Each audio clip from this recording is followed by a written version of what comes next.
So let's talk about what's happening with the crackdown in D.C. crime. And we see the huge presence of the National Guard. 4 or 5 states have put their National Guard members into the more high-trafficked areas, allowing the cops to go into the more challenging areas and make some big-time arrests. Look at these totals. Yeah, look at the numbers. Over 910 total arrests. This is just since August 7th. 5 known gang members, MS-13 members, 101 firearms have been seized and taken off the streets. 49 homeless encampments have been cleared away. And Chicago Mayor Brandon Johnson is very upset about this. Why? Why would he be upset? Because he's worried about tyranny, he says. And so all the talk of Trump sending the National Guard to Chicago, and this is what he had to say. Well, again, the city of Chicago does not need a military occupied state. That's not who we are. Here's the bottom line. They don't have police power. There's nothing they can do. These are federal troops. They do not go through the training that our police officers go through, so they cannot even enact police authority. We're not going to surrender our humanity to this tyrant. I can tell you this, the city of Chicago has a long history of standing up against tyranny, resisting those who wish to undermine the interests of working people. We're not going to back down. We're not going to cower. We're not going to bend. We're not going to break. We are Chicago. We are the soul of America, and we will maintain that posture from now until. It's amazing that you can have, politicians are just amazing. They're like soulless creatures, all of them. Any number of them.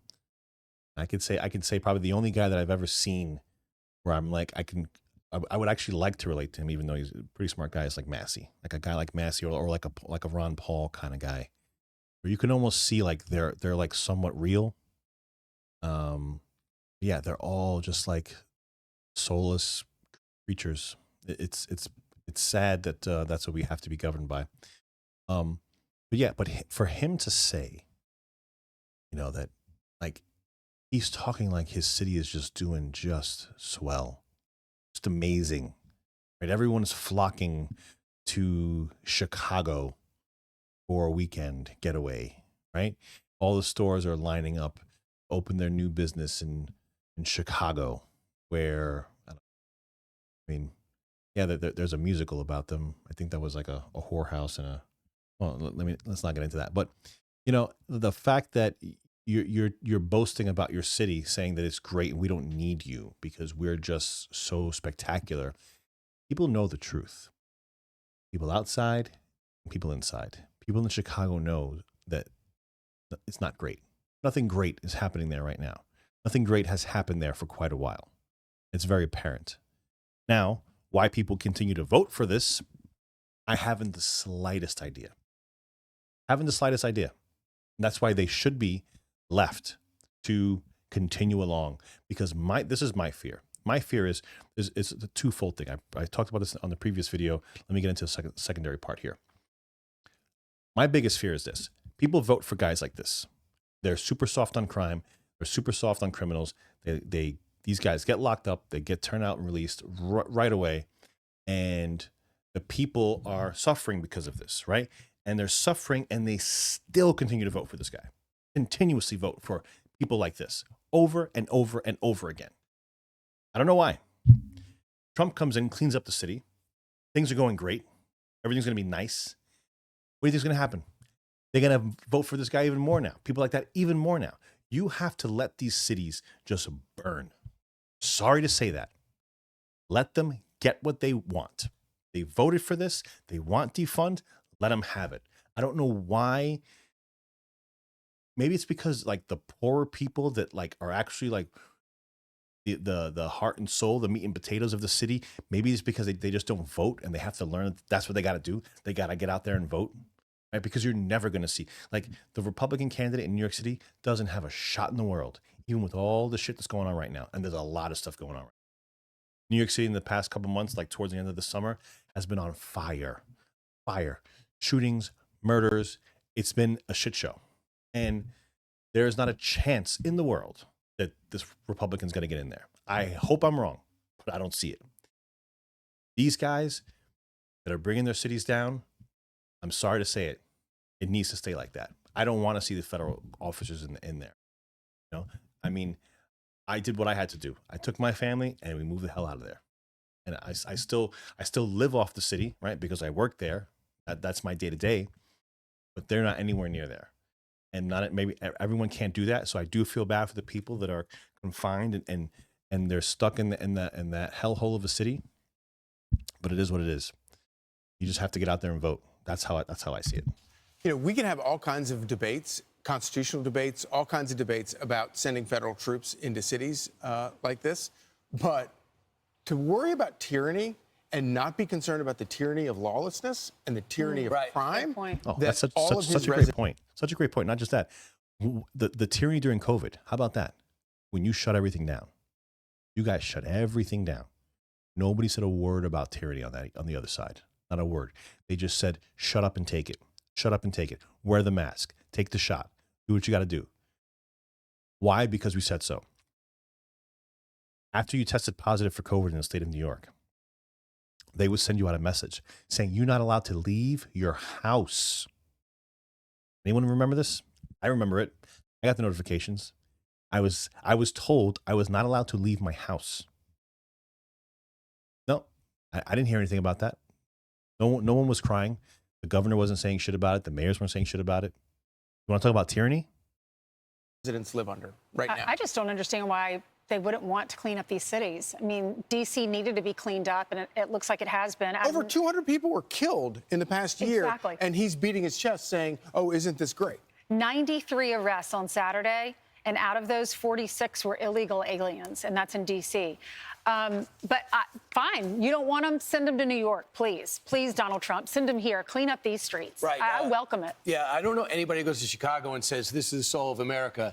They go to Chicago and go, this city used to be great. Right. And our mayor is so terrible. He's got, I believe, I was just looking it up, he's got 26% approval rating. That's pretty horrendous. That's so awful, it's hard to imagine. In a huge Democratic city that put him in office, they are predominantly beside themselves with his ineptness. So President Trump's going to come in, and it's going to be a hostile situation. I kind of feel bad for the National Guard because they're going to get some pushback. But, you know, I bet you the cops on the street will love it. So I just think now, I know the Secretary of Defense allowed the National Guard to carry guns in D.C. now. So I hope they were able to defend themselves and are not targeted in Chicago because it's extremely dangerous. In Maryland, Wes Moore challenged President Trump to walk the streets with him. And Trump basically says, watch your mouth, clean up your city, and don't worry about me walking through the city. And when Wes Moore goes out there and talks about how great Baltimore is, you might think things are heading in the right direction.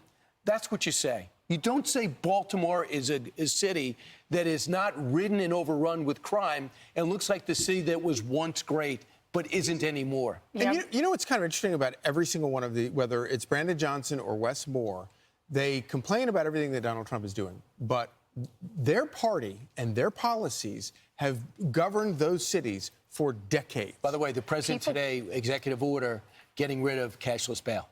Yes. In places Front like page that. of the Post. And they're going to sue How back, great and is we're going to that? bring this forward. Bail and farewell. And my question is, if you don't like the idea of what Trump is doing, name for me one single solution, one single idea that is going to be different, that is going to change the situation, and nobody has. Well, people in Maryland and Baltimore, they can't sell their houses.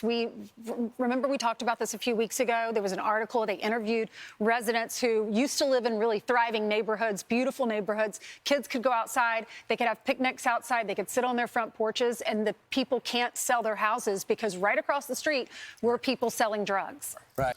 And I think, you know, we'll probably get into this in a later video, but the cashless bail situation. By the way, if you're still here, please hit the subscribe button. I always forget to say it. I really need it because we're a small channel. We're trying to grow. Subscribe, notification bell. Doesn't cost you anything. It's one quick click.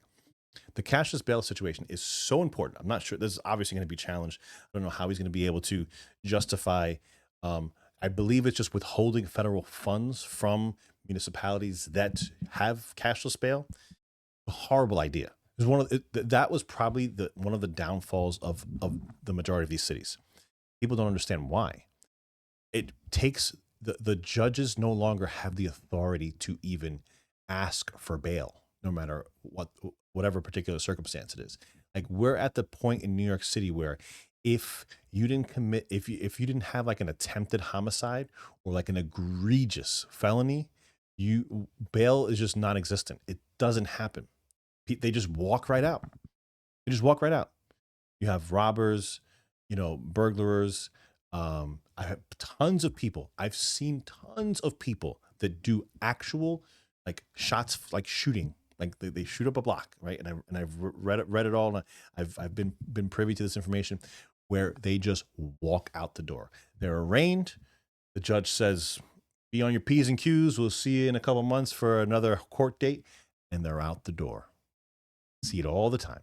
It's ridiculous, and you got guys, they just keep coming back again and again and again and again until they end up killing somebody, and then they say, "Okay, yeah, you'll be in now for a little bit." Right. And by the way, they had a panel on needs to be cleaned ABC talking about D.C. crime, and it always tends to lean left. Not this time. Rachel Bates said, "No, it's really bad. I left the city because they broke into my car one time too many." So it's people that live in D.C., even if they don't vote for Trump, are saying, I cannot sit here with a straight face and tell you there's not a crime problem. Well, we will have a familiar face to you. Yeah, that's true. A humongous, humongous crime problem. And again, that doesn't mean that this scenario or this style is good. It doesn't mean it's right. That doesn't mean it falls under the guise of the privy or the what the scope of the federal government. It should be more so for a national emergency or something like that. Or if a governor's requesting it, say, "Hey, listen, I have a massive shortage on cops. We're having a shitstorm over here. I need these resources." No one will do that because of the political. I mean, no one's going to do that, period. Why? I don't know, right? Because why didn't they ask under Biden? Why didn't they say under Biden, say, "Hey, listen, we're having a hard time. Bring these guys in. We can clean the city up, and that way we can show that we're taking care of the citizens, and that we can get reelected and voted in again." Maybe that's a good idea. Maybe safety and security are kind of what people want. It's a baseline of any society, that without that, you can't do anything. You can't go to the store. You can't walk outside. You can't take a walk in the park. Like, you need to be safe. You, your friends, your family, your children, you need to feel safe. Otherwise, you don't want to be there. Nobody wants to be there. And people won't be there because of that. So yeah, we're going to see how this executive order goes down. It just happened today. Guys, thank you so much for coming out. Follow me on the X, 6283 Talk on X. If you want to follow me what I'm doing next, please, again, hit that subscribe button. It costs you absolutely nothing. It's a quick click. My name is John Soto. I will see you again on the next video. Thanks a lot.